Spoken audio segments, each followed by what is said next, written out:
G'day legends. So I wasn't going to film this. I'm basically parting out another car just to make some extra money for that silly STI, because this silly bugger decided to spend way more money than is realistically necessary to make more power than he needs. Anyway, the reason why I've grabbed the camera out is because, yes, parting out a car to make some extra money. This is a really good one. So big crash, as you can see, like big crash. I've cut the front end off, but you can see like how the rail is massively kinked. That other rail was basically coming out straight along here.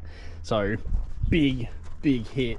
The girl that it happened to, absolutely lucky to walk away from it, no real injuries. Amazing. Now here is where it gets interesting. So because it had such a big hit, everything was pushed up and this cam gear was completely smashed. Now obviously that's not the only damage that's happened. Now I don't know the full extent of damage. I have a fair idea, but yeah, it's a real doozy. You may have already spotted it, but I'll show you something that is I've never seen before. Oh, I think I've seen pictures actually, but I've never seen in real life. So it's a new one for me in real life. But my guess is this one's completely locked up. I haven't chucked a tool on it or anything to see if I can move it, but my guess is that this has seized. The rest of it's kept going and stripped the center of where the timing belt goes onto the crank, allowing the crank to free spin and everything else to basically stay in its same position. So I'll show you guys some more as I pull it apart. I was just going to do it all out here, but I might bring it into the shed, make life a bit easier. So get you guys in there. We're back, we're in the shed. So I figure I'll use this time as a good way to show you guys how to take apart one of these motors. It's pretty simple slash complex depending on how you look at it. First things first, we're going to get rid of these heat shields. So you've got 3 bolts on the passenger side, and then on the driver's side there's kind of a few more. I already started taking a few of them out, and then I was kind of like, oh, I might actually do a bit of a film for you guys, show you guys how to take an EJ apart. It's not all that complicated. This one might be a bit more of a pain in the ass than your average one, purely because of stuff like this. The tricks that I normally use to get those off, not going to be able to be used because there's no cog for the timing belt kit to be put on it, and not put on normally but locked up so it can't move. So yeah, more or less we're going to take off those bolts, and then the headers have kind of 6 bolts. There's 3 over this side and 3 over the other side, all in kind of those upper locations. And then there's 2 bolts that go to the up pipe, which are just over here and over here. We will be completely disassembling this all, but that's the first step, so do that. So here's a good one for you. See the stud that is on a massive angle, and now that it's off we can give you a better idea. It's actually bent and then like still going straight down. So it's like it comes out of the block on an angle like that, and then it goes back down because the nut was on it. Alright, so I do want to make this pretty quick, so I'm just going to try and bust this out. Basically I'm going to take the turbo off, so we're going to take all of the accessories, so the coolant feed, the coolant drain, turbo oil feed, turbo oil drain. I'm going to take the up pipe off with it, so it'll be that bolt and that bolt. I will take off the brackets and stuff as well, but yeah, you guys can figure that out. It's all pretty easy once you're looking at it. The biggest thing is just get into it. Like, no sense in putting it off. If you want to do it, just do it. We are just going to pull everything off for the turbo, and we're going to pull the intake manifold off so it'll go back down on the ground. Now you need to pull off everything to do with the wiring harness. So all of this kind of stuff, any sensors that are connected to the motor or anywhere else that is not the intake manifold. So your cam sensors, which are back here, etc, etc. You've got your NOx sensor, which is hidden down in there. You've got your coolant sensor, which is hidden underneath the intake manifold itself, just down back there. So you've got all sorts of different sensors that you need to take off. I've covered most of them there. There's probably 1 or 2 that I've missed. But yeah, basically pull all of that stuff off. I'm going to do that now, and then you'll be with me once it's done. So go do that, guys. All right, so here's a great example of when plans change, sometimes it's best to reevaluate what you're doing and if there's a better way to do it. So I wasn't planning on actually pulling apart this motor. I was just gonna kind of have a vague look at it and just kind of have a see what was wrong. And then I've decided to make a video out of it. And I was just kind of doing it as you saw on the ground, and then I decided to bring it into the shed to make life a bit easier. I wish I had have just thought it through at the time of bringing it into the shed of what I was planning on doing, because I could have made my life a little bit simpler once again. Here's a bit of value for you.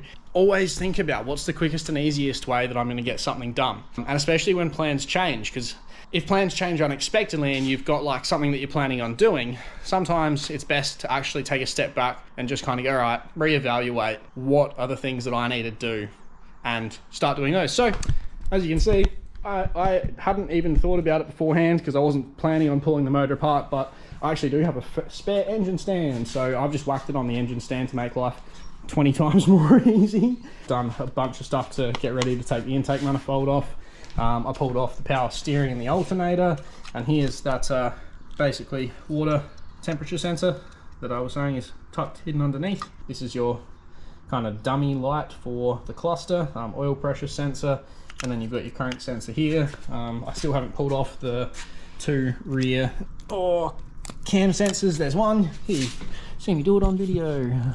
Ooh, there's two, and then I'm gonna have to basically start looking at down here to start getting access to other things like a knock sensor, all that kind of stuff.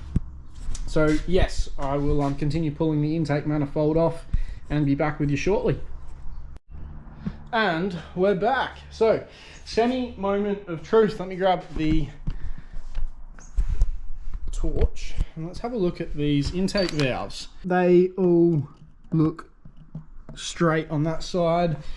Looking at them by eye is definitely not a definitive, reliable way of telling if they're straight.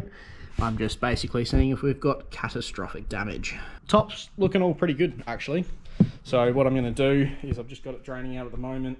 Give me a second and I'll flip it over. We'll look at the exhaust, because that is the one that I'm concerned about, particularly this side right here. Alright, let's have a look at the exhaust.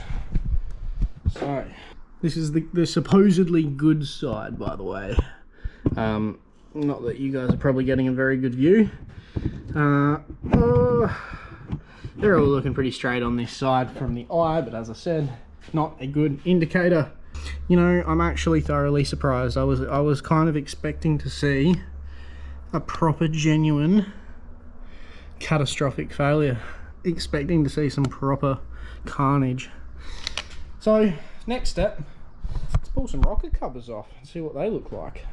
Now, I will say, if you've never done this before, keep track of what you're doing. I've done this a lot of times, and this motor itself isn't going back together. What we're going to do now is we're going to take the rocket cover off, so you should have all of the, as I said, intake manifold, all that kind of stuff off. I've taken the PVC system off of both sides so we can get the rockers off. I've taken out all the bolts, which what I'll quickly do is grab them all. I've been wearing gloves to try and make sure my hands aren't going to be filthy, but I will just do this for you on camera so you can kind of see. There goes me rushing, trying to get it done on camera for you. Now this might be a bit of a mixed job. Here we go. Do you like the use of that? So we're using our knee to support it so you guys can see what's going on. Basically we've just used a bit of leverage to get it to start. From there I should just be able to grab it and just give it a bit of a wiggle. I need to kind of try and get a bit of leverage down at the bottom. There we go. Oh, awkward trying to do it with one hand. As you can see, all the gasket's going to come off. What I'll do is I'll just lay you down there for the second. Overall, we haven't got any major damage. Well, that's unexpected. I was very much expecting to see some not great. There's no hex key. Oh, nice. Very good. That might make it a bit of a pain to get off. Okay, well, I might have to have a think about that for a second. This was the side that I wanted to see, and it's actually not as bad as I thought. my thought is, if I grab this and this, where is it? Sorry for having the camera all over the place, guys. Camera's not my specialty. And of course it is right in front of me. So what we're going to do is we're going to grab our 3/8 with a 10mm piece on it. Oh, there we go. We should have just unloaded it. Would you look at that? Oh, and the camera's been on my face the entire time and not on you guys. So you probably heard it go pop, but that was it unloading, which is very, very nice. And now we've actually got all of our, I mean, that doesn't sound good. Our cam gear itself. I do not know. We'll find out soon. Stay with us. Anyway, let's take off the other side. Alright, so as expected, I'm having a real fun time with this. So basically, 3 of the cam gears came off pretty nice. Well, ish. As nice as they ever do. None of them are ever fucking easy. But this one is the issue. So I've already given it a fair crack, as you can see. My 10mm just started rounding it out, and I've got, you know, very little to get a grip with. It was hard enough even getting it to that stage. So the next thing is, you may have seen this before, I've never actually had to go to this far, but I'm just going to weld that there, and then this, which came with a set of headers, I'm going to weld onto there as something to brace the cam with, because yeah, more or less I don't have any other way of bracing it. I'm really scared that it's gonna break it fully, but hey, there's nowhere else to do it. If we break the cam, it's no real loss because it's kind of not usable in its state anyway. So yeah, let's do it. All right, so we've just done a bit of welding and we've got this kind of made up. Well, there we are. So let's see if this is gonna work. Let's just get you guys on and do it with you guys on. Where's the 32mm? Whew. It'll be interesting. Maybe, or maybe a complete failure. Maybe I'll ruin some concrete. We'll see what happens. Hey, that's what we like. I'm not going to touch that shit because it's still going to be hot as fuck. But we have done it. How good's that? Shit's hot as fuck, like it's just fucking been welded. Dope, so we've saved our cam. Nice one, and I've got plenty of spare cam gears as well, so that is very, very helpful. Yeah, so sometimes a bit of extra work can save you some money. Also knowing what you're doing helps, and having skills like welding and tools. But when you get committed to something, you end up spending the money on it, and I've spent tens and tens of thousands of dollars, so yeah, it is what it is. You'll get there if you're interested in doing this kind of stuff, and if not, you'll get there with whatever it is that you're interested in doing. Just put your mind to it.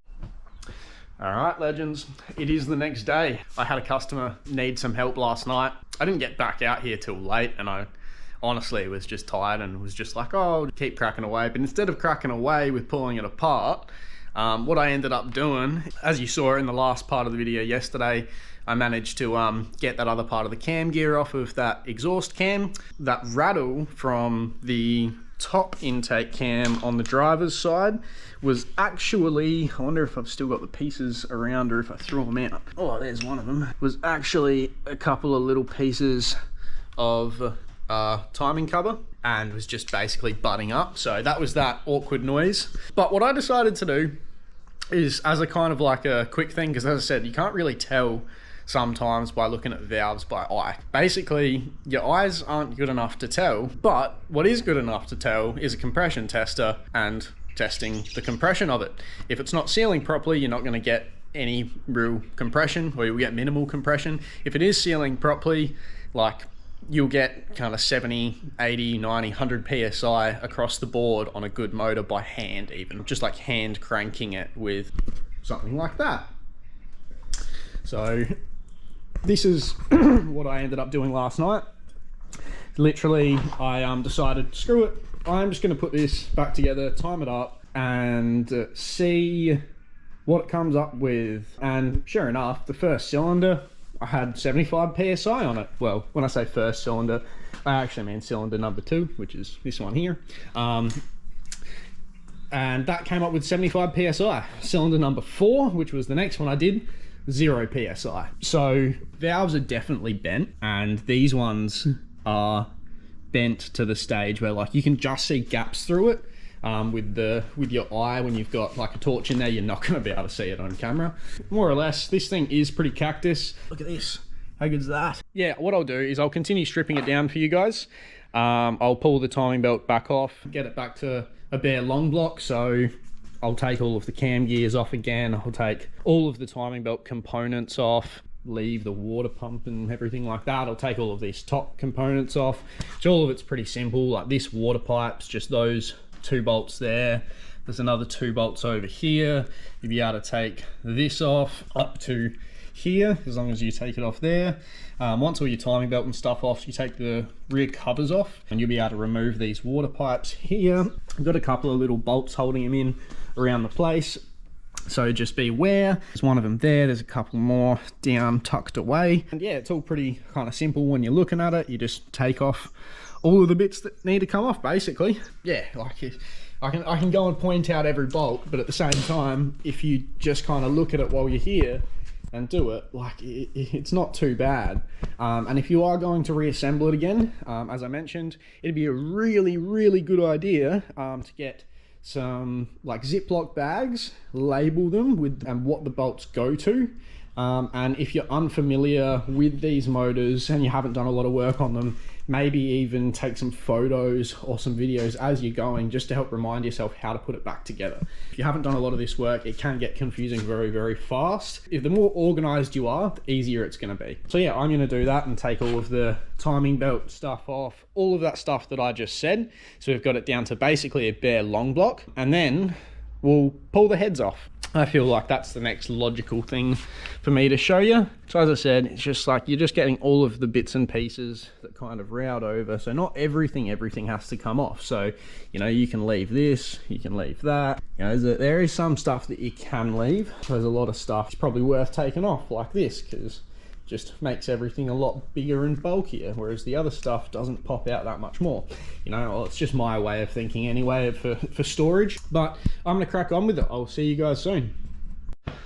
All right, so we have taken pretty much everything we need to take off, and so big pile of stuff, timing belt stuff, random bits and pieces everywhere basically. So yeah, now what we're gonna do is I'll pick a side. Let's just go. There's no real particular method to the madness. I'm just going to try and put that under there, so if anything drops down from there, it'll catch it. Sorry, terrible camera work. You probably didn't see any of it. How good. I'm getting good at this stuff, aren't I, guys? Not. Anyway, next job is we're going to set up another little table for our cams to go on, and we'll pull the heads off for you. So give me a second, I'll assemble a little table for you.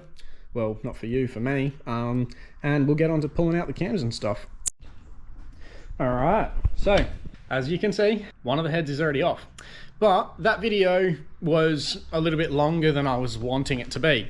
It took way more time than I would have liked. So what I'm gonna do is I'm gonna reset you up and do the other head and show you again, hopefully a little bit more quickly.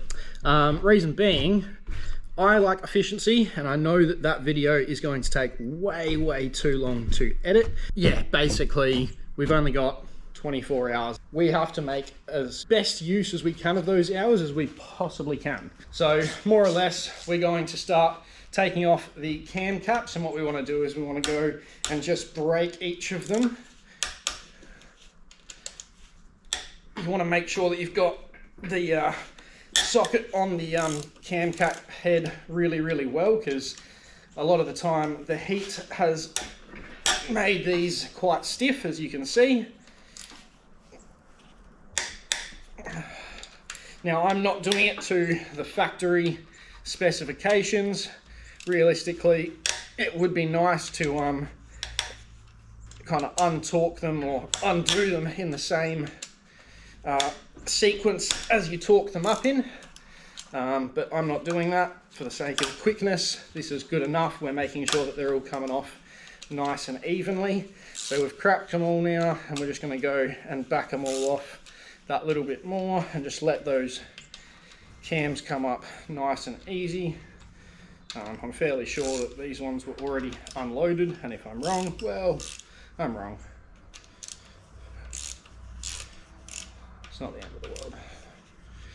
Alright, so once they're all coming up nice and easy, and you've got them all by hand, take it to a impact, and you can just impact it the rest of the way. I'm just going to set these up over here. Cam caps are important in the way that they go. These front two are like it can only go one way, but those rear ones, they are directional. They do have a little arrow that points in the direction. So now that we've got all of our cam caps loose, we've got to get the RTV seal broken. So I'm just using a little mallet. I've broken one side, and that feels like that side's just starting to go. And then we should just be able to give it a bit of a rock back and forth. And then come on. Yes, the old trick of the cam seal. So there we go, grab that cam seal out. If we can pop that one out at the same time, that'd be good. So there you go, you can pop your cam seals out and make your life a bit easier kind of while you're doing it. Now you go up there like that. I'll quickly take a glove off to pull the cams out.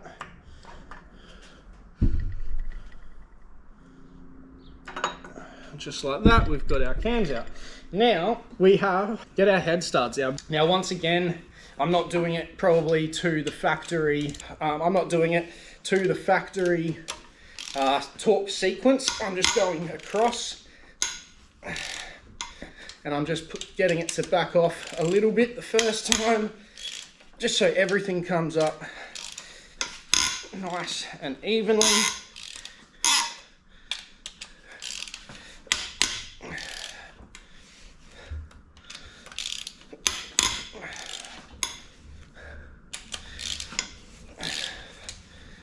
And then again, we're just doing it a little bit more.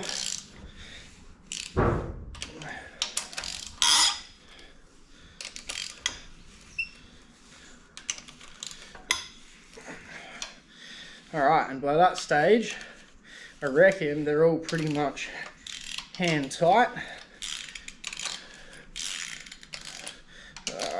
Whatever. Yep.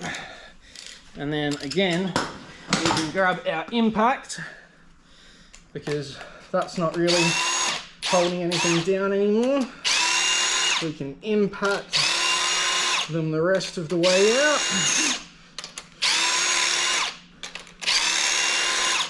Makes life a hell of a lot quicker than doing it by hand, and we can just go bang, bang, bang. Grab out all of our head studs. Now, you do have dowels that the motor or that the heads sit on. I'm not sure how easy this one's going to come up. The other one came up quite easily. Oh, there we go. So you can see how easy it is sometimes to pull them off. Now I might actually see if I can get it back on the dowels, because I'm just going to quickly put the cams and everything back in, because more or less I've got no need for them to be out. Pulling the motor apart for you guys to see exactly what's going on.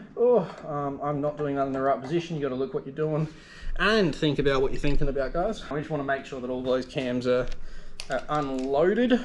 Make life nice and easy for us. And we're going to look at our little markings. I know that I've got this correct because of how I put them down. We're going to look at our markings, and they're pointing to the front of the motor, where the front of the car is. So we know that we've got them in the right spots. That on. Now my preference is always to start threads by hand, especially with important threads. We'll like start fasteners. And when I say fasteners, I mean bolts, nuts, whatever it is. My preference is always to start it by hand, because stripping threads, while it's not easy to do, it can be done fairly quickly. And if you just shove an impact on it, you've got a much higher chance of stripping a thread than doing it by hand, because if you do it by hand, you have literally next to no chance of stripping the thread. You don't have enough force in your fingertips to actually do it. So I'm just going to go in, get all of these in by hand, and once these are all in by hand like they are now, I'm going to come back and I'm going to grab our impact. I've got a nice adjustable impact. I'm going to set it down to the lowest setting, and I'm just going to start, I need to get in. I'm just going to start slowly putting this pan down, and I'm not tightening it, I'm just letting it kind of seat. So it's not putting any real pressure on the cans, it's literally just holding them in place.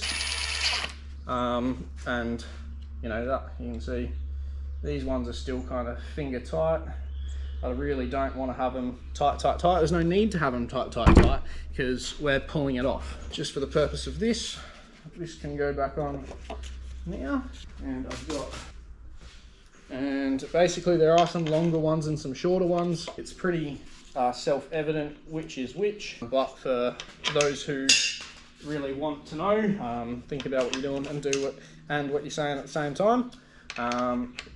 The small ones go up at the top here, where it's got less room there, and then all of these longer ones go in all of the other parts. And once again, just going to grab this, start it by hand. Ooh, how good's that? Alright, this is where extra little tools such as this come in really handy. A little magnet, bang bang. Start them all off, get them all going by hand. Once they're all started, we can go over it with our impact just on a nice low setting and just impact it down nice and softly. So now we'll just go over your impact. Sorry if I'm blocking the view at the moment, I'll get out of it. But yeah, basically we are just banging it all down. And it doesn't have to be torqued up or anything like that. It's just so we're not going to lose any of the bolts, and it's all going to stay in place when we pull it off. And now we can take off our head. We can flip it over to you guys. Make sure that we can go like that with nothing underneath it. Oh, look at the carbon build-up on this guy. Not sure what you guys are seeing. Give me a second to take off the gloves, see what you guys are actually looking at. Ah, cool. Look at this carbon build-up. So if I go like that, you can see like there's a little wall of carbon build-up. But as you can see, while the valves are bent, it's very, very hard to see how fine of a thing is. Oh, I can just get it on the camera. So that's cool. So you can see that we've got air gaps between them, and that basically means the valves are bent, even though when you look at them from up here, you kind of go, oh, they look straight. No, in fact, they are bent, and there's a tiny little bit, oh, where is it? There we go. I can just get it on the camera. Tiny little bit of space in between. It's probably about 1 millimeter or a 1.5 millimeters, which is a lot, basically, in this type of circumstance. A lot of air can flow past that, and you'll get basically no compression, which is what we had in our little test. So if we look at our pistons, which I haven't actually done yet, we can see this one's had some nice piston to valve contact. Piston actually still looks usable, doesn't look completely dead. Quickly turn this over. Oh. What about this side? Wow, that's pretty remarkable. This side, we're all good for piston to valve contact. Our cylinders are all good too. Cylinder walls look all good too, but God, there's a lot of carbon build up. Yeah, so we only had one piston actually make contact with valves, and the piston's still in good usable condition. It just bent the valves. How good's that? So, what can you do? Funnily enough, it was actually the one that we comp tested that we figured it out on. Had the bent valves that hit the piston, sorry. The other valves may still be in okay condition. It might just be those ones that are actually bent. I can't, like you can see, just these valves here. All of the other valves, there is no visual air pocket here. That's watch that. Oh, look at all the cake. Hopefully you saw that. You would have seen that. Cool. Oh, look at all of that carbon build-up all over the table, all over the black t-shirt, but you can all see it there. Good chunk there too. Basically, we've got 2 bent valves, and that is all from the catastrophic failure. Like that's all the real damage. Everything else I would say is still usable. If I quickly grab, where is my 22 mil? 22 mil is here. I'll have to quickly put that in and get something that I'll be able to rotate it with. Give me 2 seconds, guys. But yeah, bottom end is actually still bloody good. Rotates really nice by hand. Nothing wrong with it at all, which is nice. So we've got a nice ej255 got bottom end that's still in reasonably good nick. But we've got 2 bent valves, so might be worth sending them off to the machine shop, just getting that cleared up. But I'll see how I go. I'm not sure whether I'll sell it just as like bottom end and heads or something like that to make a bit of extra money, or whether I'll keep it for myself. If you're interested, hit me up. Maybe we can work something out. At this stage, knowing what's wrong with it, not that much that needs to be fixed. So I don't know, we'll see what happens. Anyway, thanks for watching. I hope you've enjoyed seeing this thing get ripped apart. I'm not going to rip it apart any further than this. Hopefully you've learned something in there. Yeah, the more prepared you can be, as you've hopefully seen in this video, the better. And the more you can think about what you're doing while you're doing it, the better. It'll save you time all the way through the process. So retaking this second video has allowed me to get more information in there for you. It's allowed me to display it better. And that's all because I was more prepared in doing it. So take that as a really important lesson about being prepared. I'll do heaps more on being prepared as well, because there's a million reasons why you should be prepared, and how much it can help you as well. Like seriously, the more you can be prepared, the better. Anyway, I'm gonna sign off now. You guys have an epic day. I'm gonna get into real work because that's what I gotta do now. I gotta quickly pack up. Have a good day, guys. Much love. Be better every day.